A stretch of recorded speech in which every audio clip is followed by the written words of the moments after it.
नमस्कार, आपका एक बार फिर स्वागत है। देखिए, आज हम भारत के फॉरेस्ट कवर के बारे में बात करेंगे। भारत का फॉरेस्ट कवर कितना है और कितना एरिया भारत के का है, उसमें से कितना एरिया भारत के फॉरेस्ट कवर के अंडर आता है। हाल ही में आज सबसे पहले भारत के लिए आज बहुत ही गौरव का दिन है। भारत के जो टाइगर के जो आंकड़े हैं वो जारी हुए, यानी कि भारत में अब 3167 टाइगर्स मौजूद हैं, जो भारत के लिए बहुत ही गर्व की बात है। और आपको ये भी बता दें कि दुनिया में 70% जो टाइगर्स हैं वो इंडिया में ही पाए जाते हैं। तो ये भी भारत के लिए एक बहुत ही गौरव की बात है। तो चलिए पहले हम फॉरेस्ट कवर को समझ लेते हैं, उसके बाद बात करेंगे कि इसके इम्पैक्ट क्या है और भी चीज़ों के बारे में बात करेंगे। पहले फॉरेस्ट कवर को समझ लेते हैं कि फॉरेस्ट कवर आखिर होता क्या है। सबसे पहले देखिए, इंडिया का टोटल एरिया कितना है, भारत के पास कितना एरिया है लैंड का। तो भारत के पास है 3.287 मिलियन किलोमीटर स्क्वायर, यानी कि भारत के पास इतना भारत के पास एरिया है, जो पूरा से कुल एरिया है, टोटल एरिया। उसमें 91% जो भारत का है वो जमीनी स्थल है, और 9% में जो है वो है वाटर, यानी कि पानी है 9% में। और अब फॉरेस्ट कवर के बारे में बात कर रहे हैं, तो सबसे पहले हम ये जान लेते हैं कि फॉरेस्ट कवर यानी फॉरेस्ट एरिया होता क्या है। फॉरेस्ट एरिया उस एरिया को कहा जाता है जहाँ 1 हेक्टेयर से ज़्यादा और 10% से ज़्यादा का फॉरेस्ट कवर मौजूद होता है, उस एरिया फॉरेस्ट एरिया कहते हैं। देखिए, इसमें भारत में ये मैटर नहीं करता है कि वो कोई लोन है, यानी कि किसी का बगीचा है, खेत खलियान है, या फिर कोई प्राइवेट एरिया है, ये सब मैटर नहीं करता। लेकिन जहाँ 1 हेक्टेयर से ज़्यादा भूमि और उस हेक्टेयर भूमि पर 10% से ज़्यादा पेड़ों की छतरी मौजूद है या फॉरेस्ट कवर है, यानी कि जहाँ पेड़ है इतने, तो उसी एरिया को हम क्या कहते हैं, उसी एरिया को हम कहते हैं कि ये हमारा फॉरेस्ट एरिया है, यही हम फॉरेस्ट एरिया कहते हैं। और जैसे हमने बताया, ये मैटर नहीं करता कि वो किस तरह का एरिया है, वो पब्लिक है, खेत खलियान है लोगों के, या किसी का अपना बगीचा है खुद का, या फिर प्राइवेट प्रॉपर्टी भी हम कह सकते हैं, ये मैटर नहीं करता। तो फॉरेस्ट कवर के बारे में बात करते हैं। Forest cover and tree cover of India.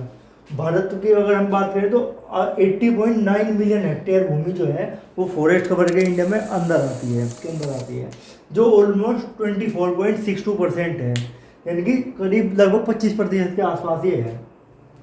और सबसे ज़्यादा फॉरेस्ट कवर किन स्टेट्स में है, तो सबसे ज़्यादा लक्षद्वीप में जो एक यूनियन टेरिटरी है उसमें 90.33% फॉरेस्ट कवर मौजूद है। दूसरा है मिजोरम में 85.41% जो है वो फॉरेस्ट कवर मौजूद है। और अगर प्रेजेंट फॉरेस्ट एरिया की बात करें भारत में, तो 7,13,789 स्क्वायर किलोमीटर जो है फॉरेस्ट एरिया तो भारत के पास है। ये आंकड़े जो है ये 2018 के आंकड़े हैं, 2018 में जो जारी किए गए थे। अब देखिए, हम इस बारे में बात करेंगे। अब हम बात करेंगे कितना फॉरेस्ट एरिया भारत ने पिछले 5 सालों में गंवाया और किस किस जगह पे गंवाया। उसमें सेना का भी है, सिंचाई विभाग के लिए भी, और सड़कें बनाने के लिए भी, इन सब चीज के। देखिए, अभी बात की थी इंडिया का लोएस्ट फॉरेस्ट कवर के बारे में, तो अब उसे एक बार डिटेल में समझ लेते हैं कहाँ कहाँ फॉरेस्ट कवर भारत का पिछले 5 साल में जो 88,903.80 हेक्टेयर भूमि जो भारत ने गंवाई है, उसके बारे में एक बार जान लेते हैं। ये फॉरेस्ट एरिया है, ये जी हाँ, ये फॉरेस्ट एरिया है। जो फॉरेस्ट एरिया की जो भूमि है वही जो गंवाई गई है, ये वही है। तो एक बार बात कर लेते हैं 5 साल में भारत ने इस भूमि को कहाँ कहाँ गंवाया, किन किन परियोजनाओं में इसका इस्तेमाल हुआ। तो जैसे हमने जानते हैं 80.9 मिलियन हेक्टेयर हमारे पास जो भूमि थी वो फॉरेस्ट कवर के लिए है, ये फॉरेस्ट है जो ऑलमोस्ट 24.62% है। चलिए एक बार जान लेते हैं। पहला है 19,124, यानी कि 19,124 हेक्टेयर भूमि जो थी वो डाइवर्जन रोड के लिए दे दी गई, यानी कि रोड बनाने के लिए दी गई। यानी कि डाइवर्जन रोड जो बनाई जाती है, यानी कि जंगलों के बीच से जो सड़कें बनाई गई, उनके लिए इस भूमि को दिया गया। फिर 18,847 हेक्टेयर ये जो भूमि है ये माइनिंग पर्पज़ के लिए, यानी कि खनन परियोजनाओं के लिए इस भूमि को दिया गया। फिर 13,344 इसे इरिगेशन डिपार्टमेंट को दिया गया, यानी कि सिंचाई विभाग की जो परियोजनाएं हैं 25 अलग अलग परियोजनाओं के तहत इस भूमि को प्रदान किया गया।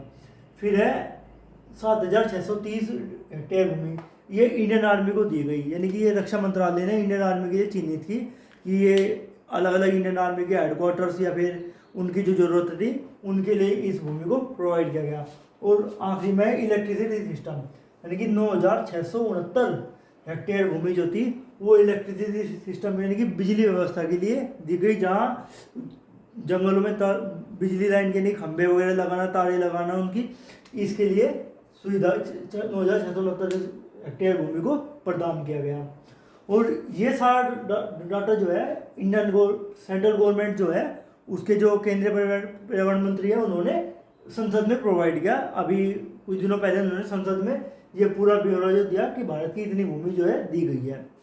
लेकिन इससे एक छोटा सा सवाल उठता है, जैसे हम देख रहे हैं टाइगर की पॉपुलेशन भी बढ़ती जा रही है, हाल ही में शेरों की पॉपुलेशन में भी थोड़ा बढ़ोतरी देखने को मिली गिर फॉरेस्ट में। लेकिन ये सारे ये बताते हैं कि आप जंगल की भूमि तो लुटा रहे हो दबा के, कभी किसी योजना में चली गई, कहीं किसी योजना में चली गई, तो इससे जंगल जो है वो तो नष्ट होते जा रहे हैं। और जो चीते वगैरह की संख्या, अब चीते आप लेकर आए हो और टाइगर है उनकी संख्या बढ़ रही है, अच्छी बात है, लेकिन इससे जंगल तो कम हो रहे हैं, तो वो लोग आएंगे कहाँ, फिर वही काम जुड़ा होगा, यानी कि वो सड़कों पर दिखाई देंगे आपको।